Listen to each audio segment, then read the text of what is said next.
자바에서의 배열 중 기본 재료형의 1차원 배열에 대해서 살펴보도록 하겠습니다. 여러분들이 이미 C 언어 프로그래밍을 통해서 배열이 갖는 의미는 잘 이해했으리라고 생각되어집니다. 우리가 배열은 왜 사용을 할까요? 우리가 배열을 사용을 했다라고 한다면 그것은 무엇인가 연관되어진 다수의 데이터들을 반복문을 통해 반복적으로 사용을 하기 위해서 배열을 사용을 할 것입니다. 다시 말해서 우리가 배열을 사용을 했는데 반복문이 같이 동반되지 않는다라고 한다면 뭔가 잘못 사용하고 있는 징표로 생각을 해봐도 좋아요. 뭔가 배열을 사용할 필요 없는 부분을 배열을 적용을 하고 있거나 혹은 배열을 사용할 필요가 있는데 뭔가 효율적이지 못한 방법으로 배열을 사용을 하고 있다라는 그런 뜻이 됩니다. 따라서 배열이 사용됐다라고 하면 항상 반복문을 통해 반복적으로 어떤 처리를 수행을 할 수 있는 구문들을 작성을 해줘야 될 거예요. 이런 배열은 C 언어나 C++ 입장에서 보면 두 가지 관점에서 배열을 생성할 수 있었어요. 즉, 어떤 지역 내에서 지역적으로 선언되어진 배열이 있을 수 있었고, 혹은 프로그래머가 필요시 동적 할당된 배열을 사용을 해서 활용을 할 수도 있었었죠. 물론 지역적으로 선언되어진 배열은 간단하게 선언해서 사용할 수 있다라는 장점이 있었지만 특정 지역을 벗어나서는 그 배열을 유지할 수 없는 한계가 있었고, 동적 할당과 포인터 변수 등의 좀 복잡한 연산이 필요하지만 동적 할당된 배열이다라고 하면 특정 영역에 제한되어질 필요 없이 프로그래머가 필요한 순간에 필요한 크기만큼의 배열을 생성을 해서 필요할 때까지 사용을 할 수 있다라는 장점이 있었습니다. 가만히 봤더니 그렇게 지역적으로 선언되어진 배열과 동적 할당된 배열 중에서 동적 할당된 배열의 활용도가 더 많더라라는 거죠. 특히 동적 할당된 배열을 가지고서 지역적인 배열처럼 사용하는 것까지도 가능하다라는 점을 고려해 본다라고 하면 굳이 두 가지 종류의 배열이 뭐가 필요하겠느냐라는 측면에서 이 자바에서의 배열은 C 언어나 C++와 다르게 모든 배열이 항상 동적 할당된 형태로 사용되어진다라는 것에 주의를 해주기 바랍니다. C 언어나 C++처럼 두 가지 형태의 배열이 있지 않기 때문에 자바 언어에서는 무조건 배열을 동적 할당해서 생성을 해주게 되어지고, 이렇게 동적 할당된 배열에 대한 참조값을 배열의 이름을 나타내고 있는 참조 변수가 받아서 유지하게 되어진다라는 것이죠. 얼핏 보면 우리 앞서서 다뤄왔던 클래스 객체를 생성하는 것과도 동일한 관점으로 비교해 볼 수 있을 거예요. C나 C++에서 객체를 생성하는 방법이 여러 있었지만 자바의 객체 생성 방법은 동적 할당하는 방법만 제공했던 것처럼 배열 역시 자바에서는 동적 할당되어진 배열만 제공이 되어진다라는 것입니다. 따라서 우리 앞에서 자바의 자료형을 살펴볼 때 참조 자료형에 보면 클래스 타입의 변수 혹은 배열 타입의 변수 같은 것들이 참조 자료형이 될 수 있다라고 했었죠. 바로 이렇게 동적 할당된 배열에 대한 참조값을 갖는 변수가 바로 배열 타입의 변수가 되어진다라는 것입니다. 따라서 자바 언어에서의 배열 타입의 참조 변수는 우리가 사용하고자 하는 배열의 이름을 나타내주며 소위 동적 할당된 배열 객체를 유지하게 되어지는 하나의 참조값을 지니게 되어집니다.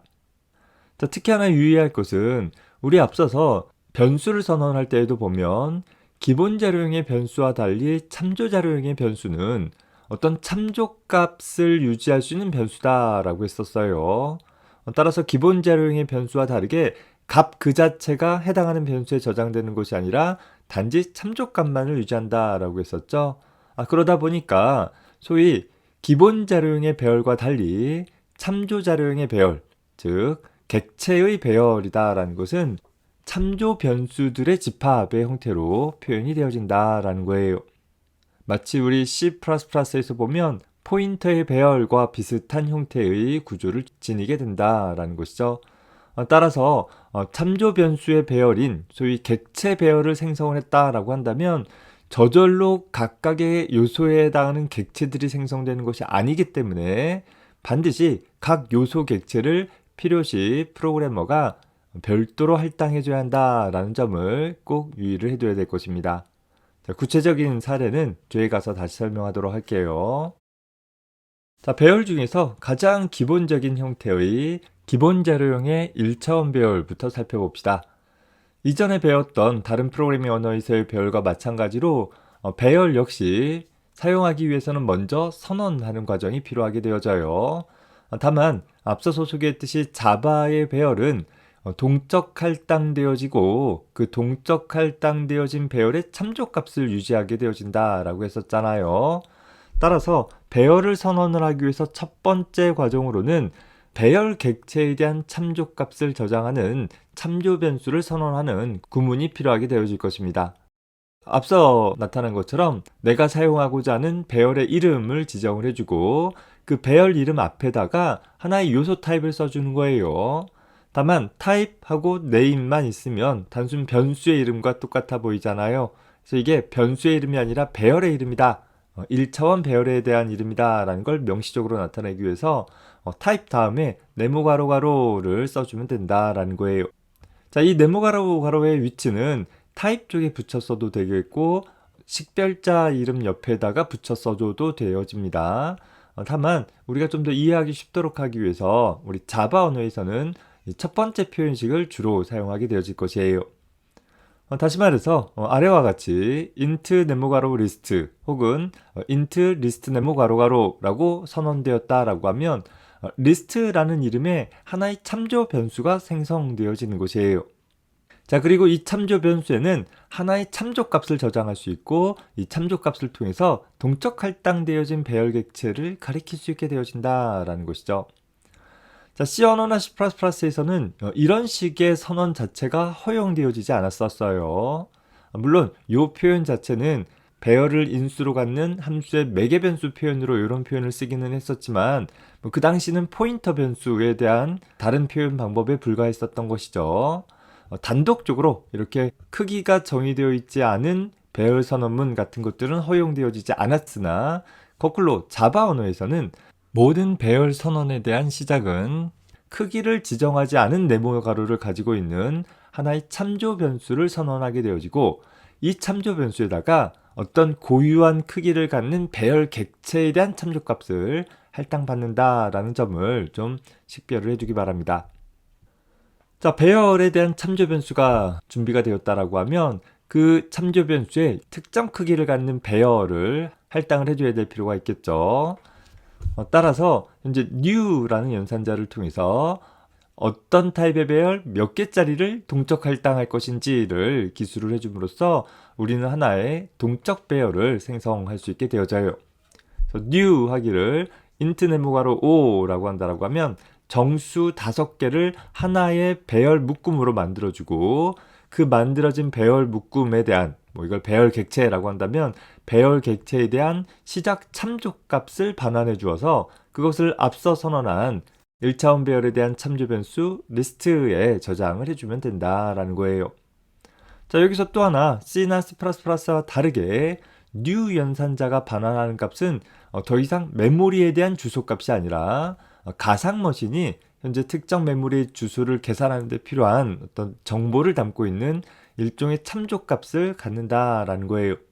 C나 C++를 디버깅 모드를 통해서 동적 할당되어진 주소값을 찍어보면 굉장히 복잡한 주소값이 표현되어지나 자바에서 객체나 배열을 동적 할당했을 때 반환되어지는 참조값은 아주 단순한 정수값처럼 10번, 11번 이런 일종의 ID 값처럼만 사용이 되어집니다.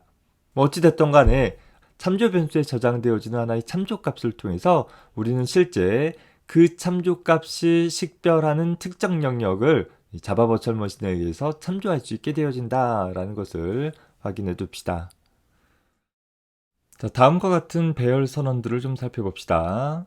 자, 6번째 줄 보면 integers라는 1차원 정수 배열에 대한 참조 변수를 선언을 했고 7번째 줄에서 그 참조 변수에 10개짜리 정수 배열 객체를 할당하는 모습을 보이고 있습니다. 즉 참조 변수 따로 배열 객체 선언 따로 별도로 이루어질 수 있다라는 점 유의해서 봐두기 바래요. 9번째 줄에서처럼 배열 객체를 생성함과 동시에 참조 변수의 값을 초기화할 수도 있고, 심지어 12번째 줄처럼 참조 변수를 선언할 때 네모 가로의 위치를 뒤에다 배치할 수도 있고, 더불어 내가 생성하고자 하는 배열 객체는 동적 할당되어진 배열 객체이기 때문에 반드시 상수의 값이 아니라 변수의 값을 가지고 생성할 수도 있다라는 점 눈여겨봐두기 바랍니다. 자, 기존의 C 언어나 C++에서 동적 할당과 마찬가지로 내가 필요한 시점에 생성할 수 있고, 그 생성되어진 크기를 변수의 크기만큼 생성할 수 있다라는 것이 역시 자바의 배열에 그대로 녹여져 들어와 있다라는 것입니다. 자, 현재 이렇게 각각의 배열 객체가 만들어진 것을 좀 더 명료하게 살펴보기 위해서 우리 디버깅 모듈을 통해서 이 문장들을 한번 살펴봅시다. 비주얼 스튜디오와 마찬가지로 이클립스 기능에도 보면 소스 코드를 가지고서 단계적으로 프로그램을 수행을 해가면서 프로그램의 내부 실행 상태들을 좀 더 명료하게 보여줄 수 있는 기능들이 있죠. 자, 디버거 사용하는 방법은, 자, 현재 먼저 브레이크 포인트를 설정을 해줘야 될 거예요.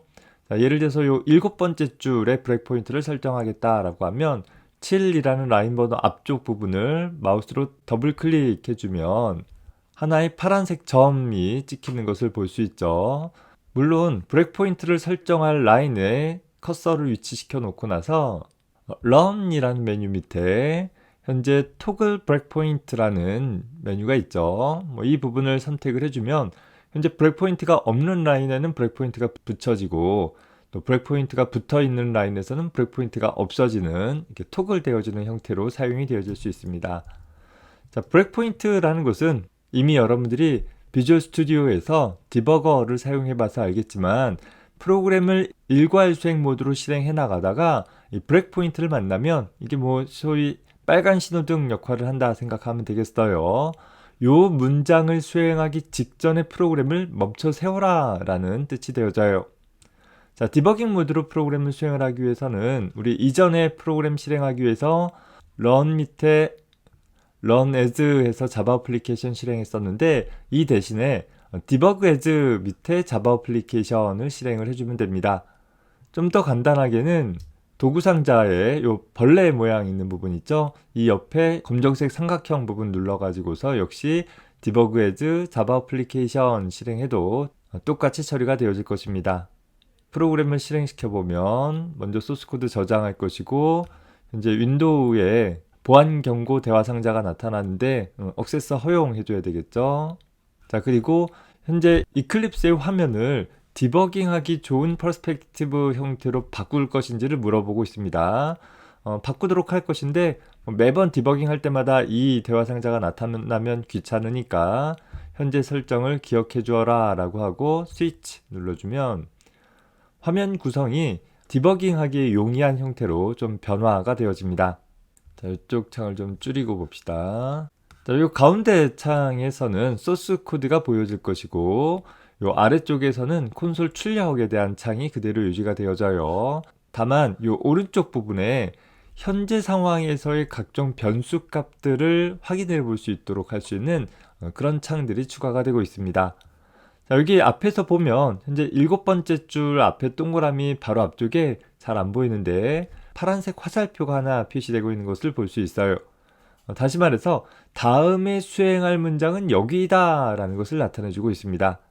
그 얘기는 거꾸로 말해서 현재 6번째 줄까지는 다 수행이 되어졌다 라고 생각해 봐도 되는 거예요.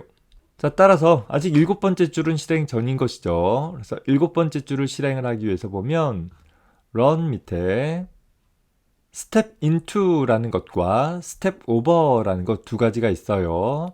자, 기본적으로는 그냥 step over를 선택해서 처리를 해주면 되어집니다. 다만 step over라는 것은 하나의 함수 호출, 즉 메서드 호출을 만났을 때 그 메서드를 호출하는 세부 과정을 보이지 않고 한 번에 실행하고자 한다라는 것이고, step into라는 것은 내가 작성한 함수인 경우에 그 함수의 세부 동작들을 확인해 보고자 했을 때 사용을 해볼 수 있는 방법이에요. 자, 일단은 스텝 오버 선택해 볼게요. 자, 이 아이콘 모양들 잘 보면 어떤 하나의 함수라는 문장을 뛰어넘어가는지 혹은 그 함수 안으로 들어가는지를 나타내 주고 있고, 역시 도구 상자에 보면 같은 모양의 아이콘들이 준비가 되어 있습니다. 자, 스텝 오버로 진행을 해볼게요. 한번 눌러주게 되면 이제 파란색 화살표가 다음으로 내려가게 되는데 그 현재 다음에 수행할 문장이 이렇게 약간 연두색 빛으로 하이라이트 되어 있으니까 뭐 화살표가 이렇게 가려져서 잘 안 보이는 경우라도 상관없이 현재 다음에 어디가 수행되어질 차례구나 라는 것을 분명하게 볼 수 있을 것입니다. 좀 전의 실행으로 현재 7번째 줄이 수행이 되어졌고, 따라서 현재 요 integers라는 변수가 하나 생성된 걸 볼 수 있죠. 현재 integers라는 변수에 보면 id 22번 값이 할당되어진 것을 볼 수 있죠. 자, 그리고 이 옆에 부등호 표시를 눌러보면 그 integers라는 참조 변수가 가리키는 id 22번 영역에 있는 배열 객체, 즉 10개짜리 정수값을 저장할 수 있는 배열 객체에 대한 정보들을 확인을 해볼 수 있습니다. 우리가 동적 할당했기 때문에 기본적으로 각 요소의 값은 0에 해당하는 값들이 할당되어져 있어요. 자, 다시 한번 스텝 오버에서 두 번째 배열 생성을 해봅시다. 스텝 오버 눌러주게 되면 이제 더블리스트라는, 자, integers라는 참조 변수는 id 22번, 더블리스트라는 참조 변수는 id 25번을 갖되 이번에는 현재 더블형 수 5개를 저장할 수 있는 공간이 확보가 되어졌죠. 자, 이전 배열은 닫아놓고 봅시다. 자, 또 스텝 오버 해주면 이제 n이라는 변수, 정수형 변수가 10의 값을 갖는 형태로 생성이 되어지고, 그 다음에 다시 스텝 오버 눌러주게 되어지면 자, booleans라는 배열이 역시 10개의 요소를 갖되 id 27번에 대한 참조값을 갖고 있고 0에 비유되어질 수 있는, 물론 0이 false는 아니지만 배열의 각 요소가 false의 값으로 초기화되어져 있는 것을 살펴볼 수 있습니다. 자, 이렇게 우리가 프로그램을 작성하면서 디버거를 적절히 활용을 해주게 되어지면 프로그램을 수행을 하면서 각각의 변수나 배열의 요소 값들을 일일이 출력해보지 않더라도 해당하는 부분들을 좀 더 명료하게 확인을 해볼 수 있습니다. 자, 일단 중지 눌러주고, 현재 디버깅을 하기 좋은 퍼스펙티브로 현재 바뀌어져 있는 상태인 거잖아요. 다시 소스 코드를 편집하고자 하는 그 화면으로 돌아가고자 한다라고 하면 오른쪽 상단에 가보면 자, 여기 자바라는 항목 보여지고 있을 거예요. 그 부분 선택해주면 애초 처음의 화면으로 이동하게 될 것입니다. 물론 우리가 앞서서 소개했던 것처럼 윈도우 밑에 퍼스펙티브 눌러가지고서 내가 원하는 퍼스펙티브를 강제로 바꿔볼 수도 있어요. 좀 전에 갔던 곳이 디버그 퍼스펙티브였던 것이었죠. 자, 이렇게 배열에 대한 참조 변수와 더불어 배열 객체를 선언을 했다라고 하면 그렇게 만들어진 배열을 사용을 하기 위해서 배열의 각 요소들을 식별하는 과정들이 필요할 것이에요. 자, 이렇게 배열의 각 요소들을 식별하는 과정을 배열 요소의 선택이라고 하고, 그런 선택을 할 수 있는 표현식을 선택식이라고 표현을 했었죠. 자, 앞서서 얘기한 것처럼 자바에서의 배열은 오로지 동적 할당된 배열 그 하나밖에 없기 때문에 자바에서의 배열 요소를 선택하는 방법은 C나 C++에서 지역적으로 선언되어진 배열처럼 배열의 이름 네모가로 접근하고자 하는 요소 번호라는 값을 써주면 될 것이에요. 즉, 리스트라는 참조 변수가 정수 5개짜리 배열 객체를 가리키고 있다라고 했을 때 리스트 네모가로 0이라는 것에다가 90을 넣어라 라고 한다면 이 배열의 첫 번째 요소에다가 0이라는 값을 집어넣어 주게 된다라는 거예요. 배열을 사용을 할 때 항상 주의해야 할 것은 그 배열의 인덱스 값이 0번 요소부터 시작되어진다라는 것에 주의를 해줘야 될 것이고, 이렇게 만들어진 배열의 선택식 그 자체는 요 한 칸에 대한 이름처럼 단순 변수 이름처럼 사용이 되어져서 할당 연산자의 왼쪽에서도 올 수 있는, 즉 새로운 값을 집어넣을 수도 있고 기존에 들어가 있는 값을 얻어낼 수도 있다라는 특징들이 생기게 되어져요. 자, 다만 현재 나에게 주어진 배열이 5개짜리 배열이다 라고 했을 때 이런 배열 선택식을 사용하기 위해서 제공되어지는 배열의 첨자값은 반드시 유효한 범위 내로 한정되어져야 할 거예요. 자, 이런 유효한 배열의 첨자값을 보면 0부터 시작해서 배열 할당 크기 빼기 1까지, 즉 5개짜리 배열이면 0번부터 4번, 10개짜리 배열이면 0번부터 9번까지 사용이 가능한 것이죠. 자, C 언어나 C++ 같은 경우에는 내가 유효하지 않은 첨자값을 사용을 한다 하더라도 프로그램에서 그 잘못된 접근을 확인하지 못하는 경우들이 대부분이었을 거예요. 컴파일 타임 때는 전혀 오류가 발생되지 않을 것이고, 실행 타임 때에도 때때로 오류가 발생할 수도 있지만 발생하지 않는 경우들도 있었었죠. 다만 자바에서는 하나의 프로그램의 수행을 자바 버추얼 머신이 실행하다 보니까 유효하지 않은 첨자를 사용하게 되어지면 Array Index Out of Bound Exception이라는 예외가 발생하게 되어져요. 또 이 예외로 인해서 기본적으로 프로그램은 비정상적인 종료를 하고 말게 되는 것이죠. 예외란 프로그램이 실행되어지면서 발생되어지는 비정상적인 상황을 가리키고, 예외 처리란 그런 상황을 프로그램적으로 처리해주는 객체지향 언어의 특징 중에 하나입니다. 자바에서의 예외 처리는 C++의 예외 처리보다 좀 더 객체지향적으로 좀 더 편하게 사용할 수 있는 방법들이 제공이 되어집니다. 더불어서 지금 이 Array Index Out of Bound Exception 예외처럼 자바 버추얼 머신에 의해서 자동적으로 발생되어지는 예외들도 다수 있어요. 뒤에 가서 예외 처리에 대한 것들은 따로 살펴보도록 하겠고, 일단은 유효한 범위 내의 배열 첨자만 사용해야 한다라는 점에 유의를 해주기 바랍니다. 자, 그러다 보니까 현재 배열 객체의 유효한 첨자 범위를 결정하기 위해서는 배열의 할당 크기를 알 필요가 있는데, 자바의 배열은 단순 데이터들의 묶음이 아니라 앞에서 배열 객체이다 라는 표현을 썼었잖아요. 자, 그러다 보니까 내가 사용하고자 하는 배열 요소뿐만 아니라 length라는 속성도 제공이 되어져요. 다시 말해서 list라는 배열의 length라는 속성 값은 이 list라는 참조 변수가 가리키는 배열의 할당 크기를 얻어내기도 한다라는 것입니다. 다시 말해서 배열의 유효 첨자는 0번부터 현재 배열 이름 점 length 빼기 1까지 총 배열 이름 점 length 개만큼 요소들을 사용할 수 있다라는 의미가 될 것입니다.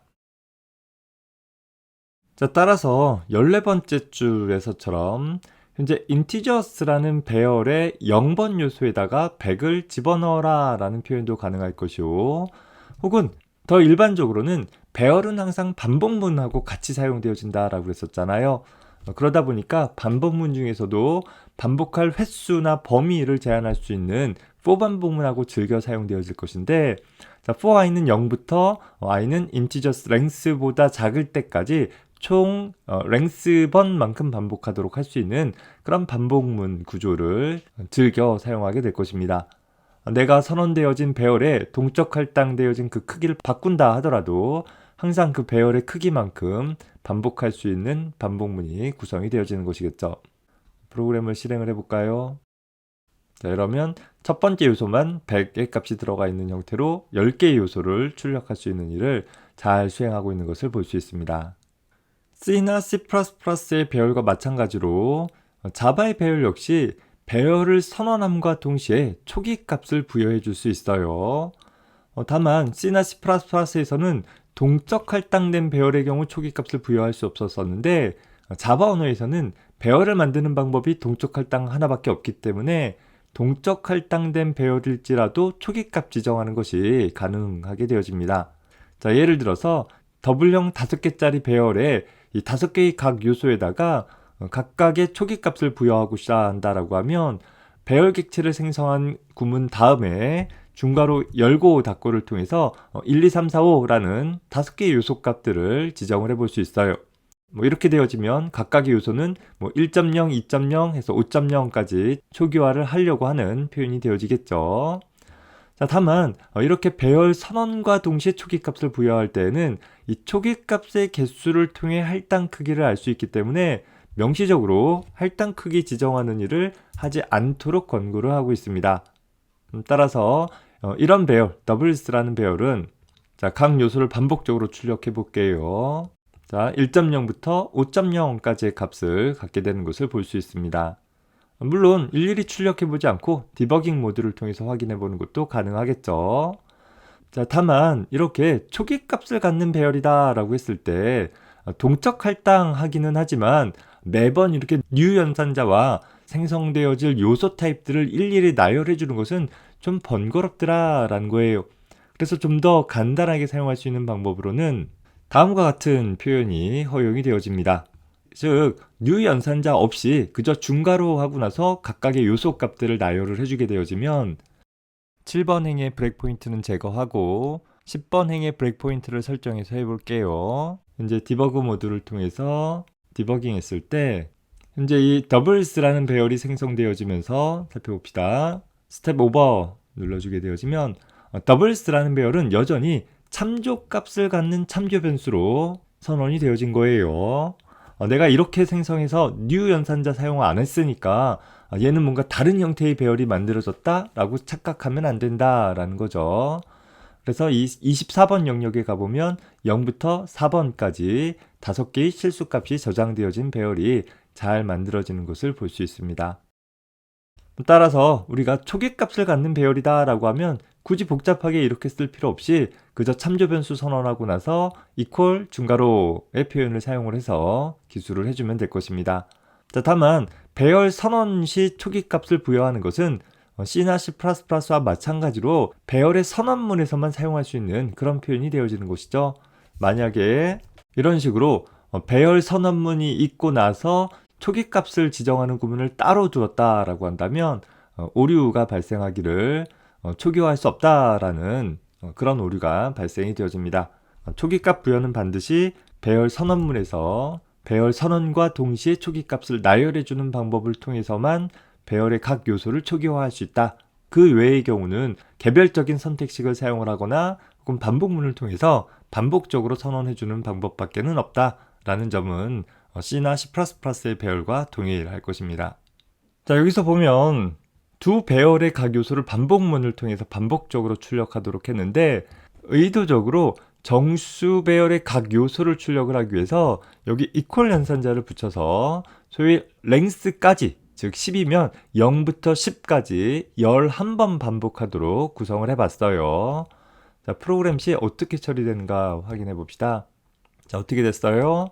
100이라는 첫 번째 값이 출력이 되어지고 그리고 1번 요소부터 9번 요소까지 모두 10개의 요소가 출력이 됐어요. 그리고 11번째 요소를 출력하라 라는 명령이 수행되어질 때 어떤 오류가 발생되어졌는가 보면 array index out of bound exception 이라는 즉 현재 인덱스의 값이 배열의 길이 10보다 넘어섰다라는 오류가 발생된 것을 볼 수 있어요. 자, 이렇게 프로그램 수행 시에 이런 예외가 발생하게 되어지면 보통 그 발생되어진 예외 바로 아래쪽에 가보면 어느 소스 코드 몇 번째 라인에서 발생한 예외다라는 것이 보여지고 있어요. 그 부분을 마우스로 클릭해주게 되어지면 예외가 발생한 구문이 바로 하이라이트 되어지고 바로 이 부분에서 현재 잘못된 첨자값이 사용됐구나 라는 것을 명시적으로 나타내주게 되는 것입니다. 그러면 첨자값이 왜 잘못됐을까? 왜 10 이상의 첨자값이 됐을까? 여기 이퀄이 들어가서는 안 되는구나 라는 것을 확인해 볼 수 있게 되는 것이죠.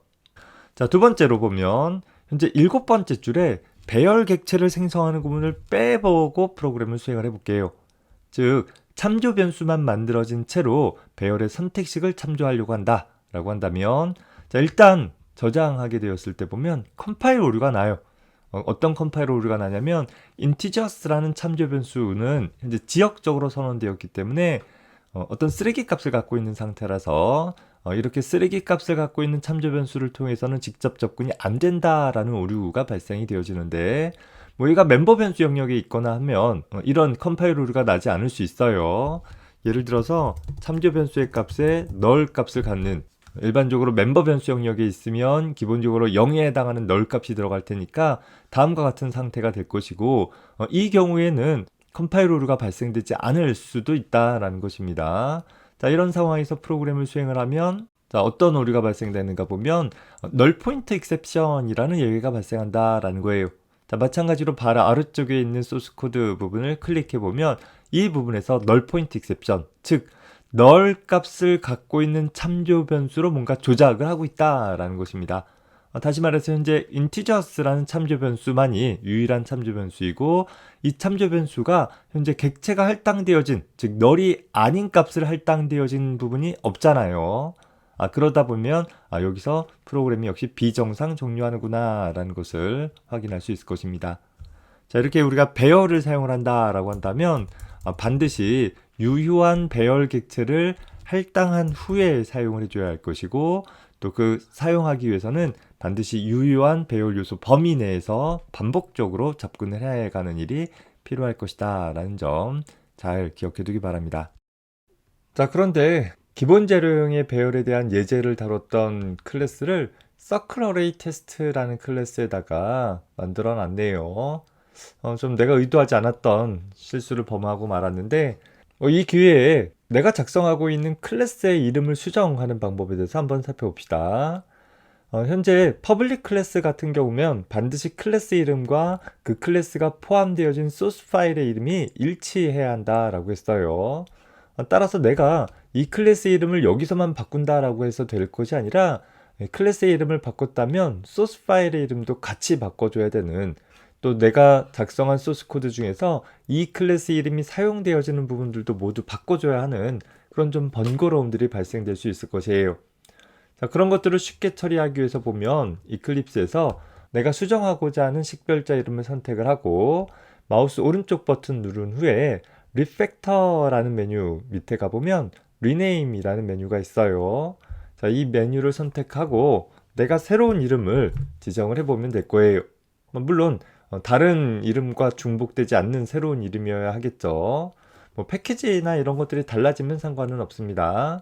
자, 그리고 나서 Finish 눌러주게 되어지면 관계되어지는 모든 부분들에 대한 이름이 자동으로 수정되어지는 것들을 볼 수 있어요. 클래스 이름뿐만 아니라 함수 이름이나 혹은 멤버 변수 이름 등등을 좀 일관되게 바꾸고자 했을 때 이 이클립스에서 제공하고 있는 리팩터 기능들을 적절히 활용을 하면 손쉽게 처리를 해볼 수 있으리라 생각되어집니다. 자바에서의 1차원 배열 중 기본 재료형의 배열에 대해서 살펴봤습니다. 자바의 배열은 무조건 동적 할당한다. 하지만 배열을 만드는 방법이 한 방법밖에 없기 때문에 기존에 우리가 사용했던 배열처럼 사용을 해볼 수 있다 정도 기억을 해두기 바랍니다. 다음 강의에서는 참조 자료형의 배열과 하나의 참조값으로 유지되어지는 배열을 함수와 같이 사용했을 때 생기는 특징들에 대해서 정리해 보도록 하겠습니다. 수고했습니다.